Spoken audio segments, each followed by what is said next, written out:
Now this no one expected. Noah Okafor becomes Milan's 5th signing of the Mercato, with Samuel Chukwueze looking like he'll be the 6th. And this is what some non-Milan fans had to say about the Rossoneri's transfer window. And this right here is probably one of the more important comments for me. Milan are moving silently. I don't know how much you want to listen to a politician, but a politician once said that good organizations, good teams don't have leaks. And guys, there was no leaks about this one. Nobody knew this move was gonna happen. Nothing. It's just breaking news. Milan have signed Noah Okafor. And when we talk about the price, this is an even more insane deal. And our star player, who posted this when Maldini was fired, was talking like this when Sandro Tonali was sold, has this to say about the club now. And this is the exact turnaround we'd all hoped for, but no one truly believed in. But it's happening. The post-Ibrahimovic, post-Maldini, post-Tonali AC Milan might have a brighter future than any of us thought possible. And as usual, these are some of the profiles we're going to be looking at in today's episode of Rumor or Real. Milan demolished Serie C side Lumizzani in their opening friendly 7-0, with Christian Pulisic getting a couple of assists, but the most interesting part about the match wasn't the 7-0 annihilation. It was actually the comments after the match by Lumizzani's coach, who very transparently, for whatever reason, in the post-match interview revealed that Milan are on the cusp of making a big signing. Probably someone important will arrive. I think, from what I understood, someone important is coming. I don't know who. I think an attack. In my opinion, they will do something. And now that 24 hours have passed since the comment, it looks like it's going to be Noah Okafor on attack. And from the looks of it, the reports are suggesting that Milan have gotten this deal done around that 13 to 14 million mark. That is madness, guys. 13 to 14 million for a 23-year-old striker is just an incredible deal from this management. And as Rocco said, if you take into account the amortization, the depreciation, and the long-term contract for this player, this deal will cost the Rossoneri way less than what Marcus Thuram would have costed. And this right here is a crucial comment. This is what happens when journalists are not given the chance to create hype about a particular player. The amount of times that we've seen journalists just repeatedly talk about a player, you have 3 other teams hop in. One of the main reasons why Milan ended up paying 35 million for Charles de Ketelaere was not because that's what Milan valued him at. One of the main reasons was that as soon as the news started to break, other teams started to hop in. Leeds jumped in and inflated the price of the player to the point that in order to get that player, we needed to pay that price tag. Same thing happened with Sven Botman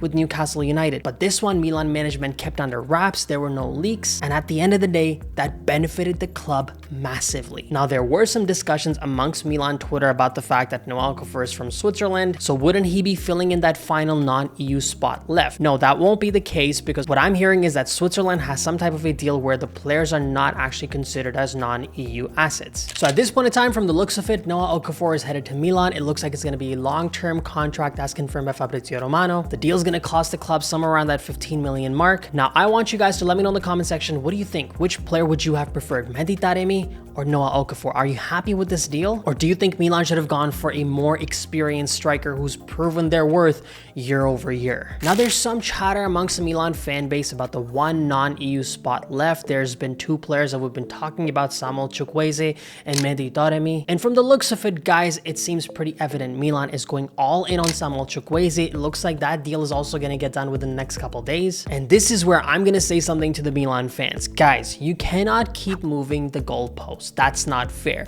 When Sandro Tonali's sale was completed in the aftermath of Paolo Maldini getting fired, my comment section, my Twitter, was flooded with fans who were talking about one thing. This was my first response to Tonali's sale. For now, I'm stunned.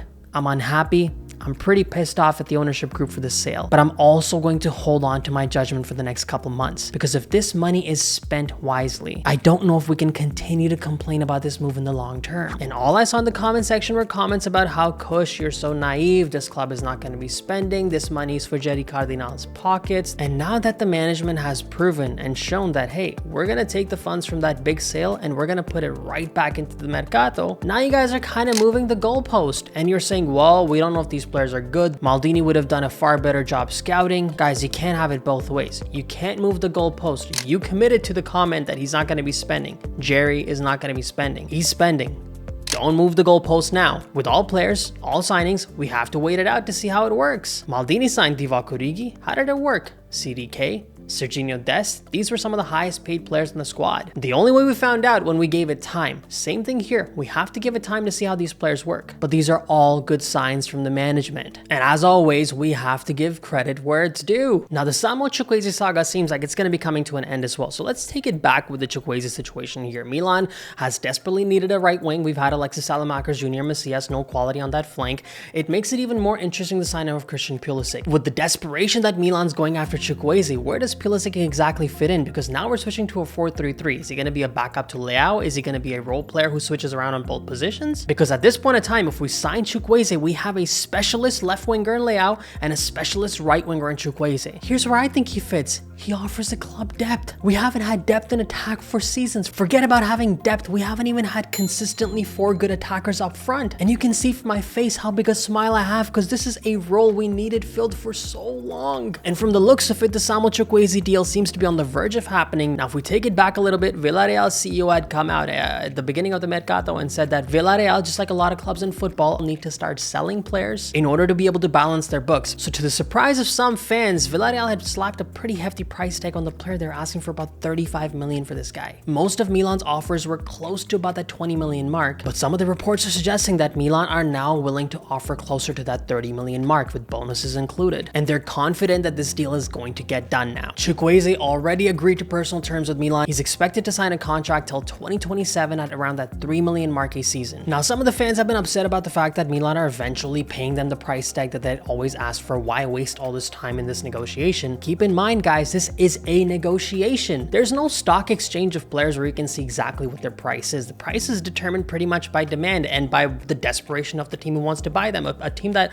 like us, who doesn't have a right winger is clearly willing to go from 20 million to around the 30 million mark. So it takes time for the club to get these deals done. And clearly we cannot be upset about this because we haven't even completed July and we're on the verge of our 6th signing of the Mercato. And these are not baby signings. These are not 5 million, 3 million signings. Most of them are over 20 million. So we just have to accept clearly whatever we thought about this management, they knew what they were doing. They know what they are doing. And once they complete the Chukwueze signing, this is the tweet I want to address. This is a Swedish journalist, an Inter fan, and this is what they have to say about Milan's Mercato. Yes, after the sale of Sandro Tonali, Milan has pretty much upgraded in all important positions. And that is something that not a lot of us expected, and that is a massive credit to Giorgio Forlani, to Jeffrey Moncada, and yes, Jerry Cardinal, the man who's signing all these checks. And this is exactly what I was waiting for. We had to wait to see what do they do in the window after the sale of Tonali. Which brings us to an important midfield player in Yunus Musah. Milan have already found an agreement with this player. We've been linked with him for a while now, but considering the profiles that we're signing, we're a little bit more focused on attack right now. We're not getting linked with a lot of other midfielders. So to me, it seems like Yunus Musah is only a matter of time. However, Valencia did slap a price tag of about 25 to 28 million. I just can't really see the club paying that much for this particular player. Seeing the price at which Okafor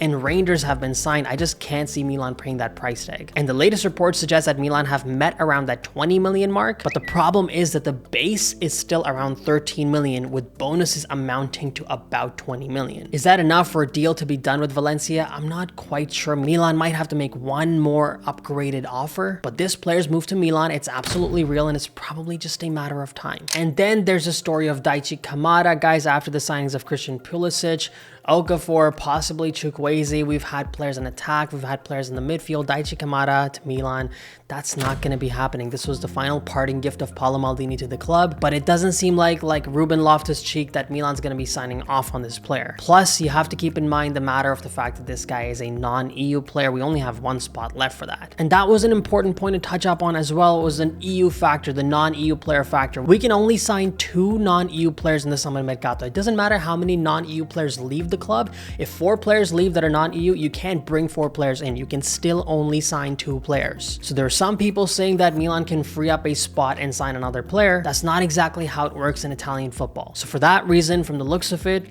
Ruben Loftus-Cheek and Samuel Chukwueze are going to be Milan's 2 signings for that non-EU spot. And there you have it, guys. This is a transfer mercato, a transfer window of epic proportions for Milan. This summer mercato will probably change the course of Milan's future. Before the firing of Paolo Maldini, when we had no idea that he's going to get fired at all, there are a few conversations I'd had with people that this summer mercato is probably going to be the most important that Milan has had in years, because now we have a bunch of players signed on renewals. We have our core foundation. Whatever we do now in this transfer window will likely change change the course of this club. And as soon as that Maldini firing happened, as soon as that Tonali sale happened, everybody was completely deflated and believed this club was trending in the wrong direction. And we have to admit that a lot of us were wrong. Milan, without a question, are going in the right direction. It's not just Milan fans, it's the entire league and a lot of teams outside of Serie A, a lot of fans that are speaking about this club and saying, holy, Milan are cooking this mercato. And for that, all I can say is, Forza Milan, grazie mille e ciao tutti.